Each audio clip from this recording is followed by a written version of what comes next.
Matala fatu watamua le Samoa Entertainment TV mai pia au si mai whaafonga. Oi ei popolenga o le whaatonu o le ngangana Samoa le sunga taia o Matiu Dr. Matavai Tatunu. Mai le University wa Samoa pe no li putia ofisa whaasalalau. I le se o le whaaonga ina o le ngangana Samoa e tangata whaasalalau. O nā popolenga o li putia le Samoa Global. O le whaonga ina o le ngangana Samoa i whaasalalungu whaapisinisi ma whaalinga whaalawa i te leilunga o ala whaasalalau. Ma whai ai whaataita inga i se whaatalanuanga le University of Samoa le vai aso tolwai. Ina ua lau whetoa i le atu nuu i upu whai o le mālo i le tausanga e lua awhen muatasi a o loma le whai ngā pālota. Nā alia e aini upu fōu o la tāngangana e sua malie a niu ati. O upu ia o le lefe ma le lomo ma le upu o le kōkemi. O upu o te taritonu e ao fia le ngangana so liunga, ma le ngangana so poutu o le tātou ngangana. O lono winga, o upu e soli ai le vātapuia, ma le peti ai le awa whatawhata. Sa tausalo muai fo ini isi o le au whasalalau, i le whaasalalauina o ia upu i upenga ta whailangi, e māketi ma whaato sina ai le au whaitau, i ala tonu spepa le itio ma televisi. A whaanongolongo i ai ma le totoa whanauiti i upu nei e ai avea le ono sai. Mana tua a whaataitai i le mea sisi, e ono avea le nā sisi ma mea sao. Wala awai Dr. Tatunu, mō tangata whaasalalau umai a awai sa semina le ngana Samoa. Wa tua i ai foi, le sunga, Dr. Tatunu le a fio le ngana Samoa i tangata whaasalalau. O ia sao no o le afianga o le ngangana Samoa e mafua mai ngā ruenga whaasalalau wea o ai ona toi o uma le au whaasalalau e whaatino a o ngā il whaatufunganga o le ngangana ma whaatino ni a o onga po o semina mo le au whaasalalau. O la utu ua lalo, e ao o na o uma le au whaasalalau e ave ni a lātou mata upu o le ngangana Samoa mai le lau mua o su e suenga mata upu tau Samoa a le Universitea o ao Samoa e tau fia ai le nei whaafita uri. Mai ia whautu ai fo i o lana tu o lalo e te tauna toe o uma le au whaasalalau e a o onga il whaatufunganga o le ngangana a wa a o ina ela le tātou vai i vaenga i a e ono tā ina se se ai le whanau. Peitai. O moli mawina a tātou telefou. O se vaenga o whanau a onga o lo oi u mai le University of Samoa il papai ngala ngala. Ai mai se o le vasenga o tustala. O lo o mai mapapala o le ngangana Samoa sa itulau. E matua supa ma sapa lo lato whaonga ina o le ngangana Samoa.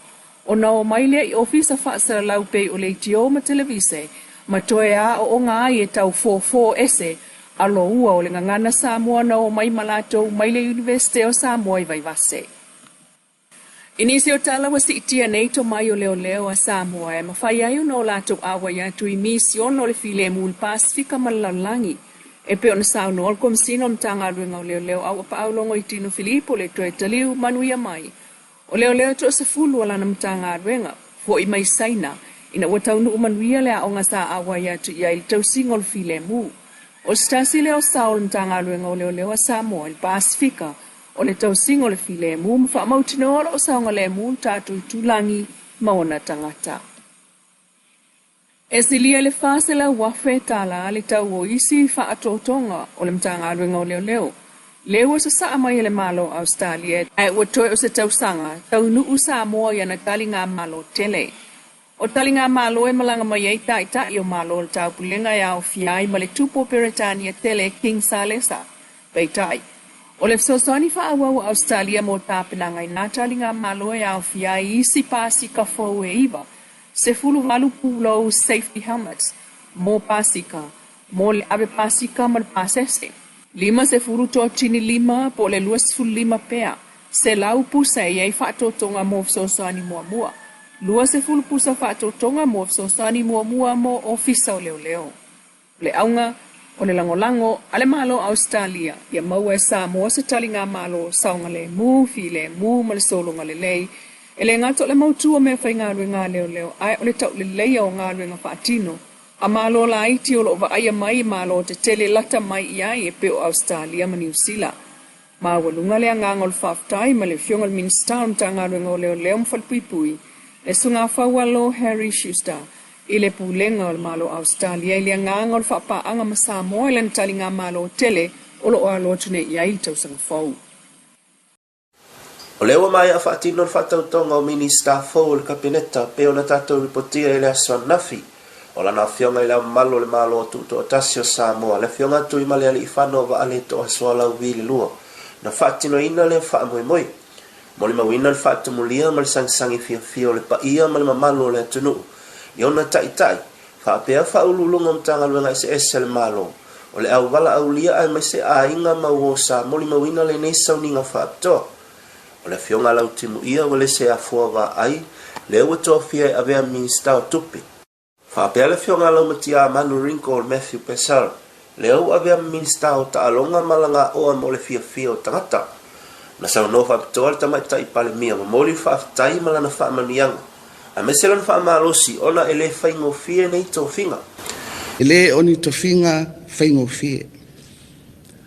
Awa e natu uma I ai le mamafa o ngā duenga whaale malo. O le lei, ato ai ma whaale tonu, o mta ngā duenga ma whaala potonga le malo. E mua o na afe mai I ai tatou, o minista o lo o fito I tonu I ai.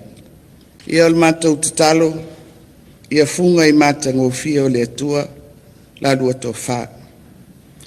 Ma whaatumu e le anganga pa ia, la lua utu. O le upumoni, e le malu pea le savalinga. A whai e whatai ai mamatangi tonga. Pe pupu e au mau whaingata. I le whaatino ina o lo o lua vala awina. O le tua lalo. Ia tepa I le atua. Mo le mawina fo I le awai o le taitai o le whaenga whai o lo angai o le whainga malo, le sunga tuila e pasa I le mali e le ngoi. Lango I le nei wha moi. I lana fontanga ma se vaenga tu stala I le vaiaso mawai. Na momoli fo I lana wha malo o ma wha ali aiso na fina ngalo lango I le tula I mai ai o nei tamali. E tau tua e ala I tofi minista. Le fionga ia vai. E whata mai I mano e le minskato. O vai foi lá. Tanielu teimi le sa le ma faululunga o le company o le SSS. Ia mai telefono ma lamba. E metto tope, ma metto problema. Tau foi lá le singa le ua fatino. Whailo foi le sunga tuila epa. Le tāua se e ato le fionga muri pola ana rosa moli o e avea minista o tina mta mai tai. Al fase ese o muri pola. E va ia le tina mta mai tai.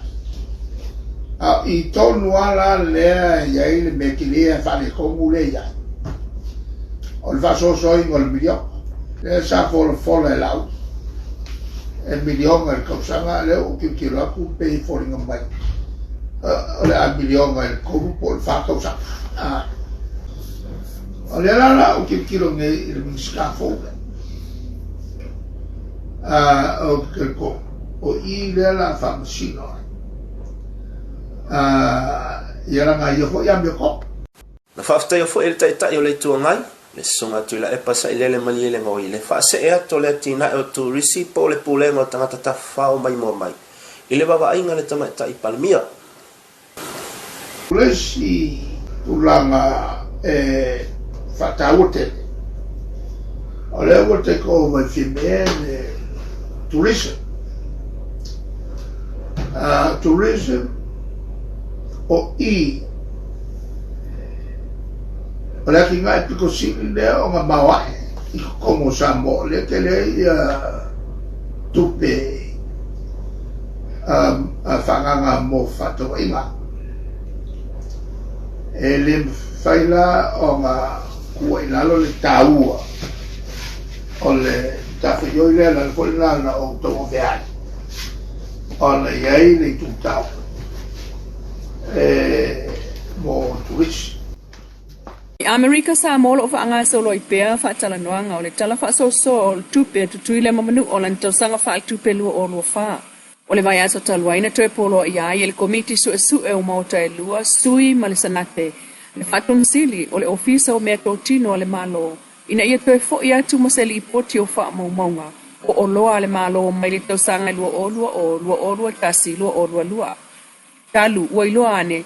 Ele mai o na fa yesu enga inventorio o loa le malo mo le tausanga lua o lua. Moli mau ina fo esu yo le mauta, o ta vale le malo sa ta tau na faya ia i se fainga, ma toi fa aunga, ai watu ui lunga o le fa tau tui. Ta vale tau ngata e o le li fitu se fuli ma fe tupe a melika lo lato tau. Ai o sa no le tasi o senatoa, na ona uma tu lava o le fa tau tui, ai fewa ia ne ai initia i lunga o le awoltele, peitai. O ilo ane ele mauta, ele ai se inisinia ta vale, ale ofisa o pulea ana o loa, po o loa le malo. Ele ngata ina le aise insinia ta avale. Ai le ai fo isa tupe whaanganga o avatua le tau sanga o le lanto paketi. Mo le whaatinonga o ngādwenga vanga na ai. Le se itia o le awha i o tangata whai ngādwenga. Lau Samoa Entertainment TV mai pia. Tui whai rai fo i lea soa tai au. Lea loko le tua. Paso i fwaya.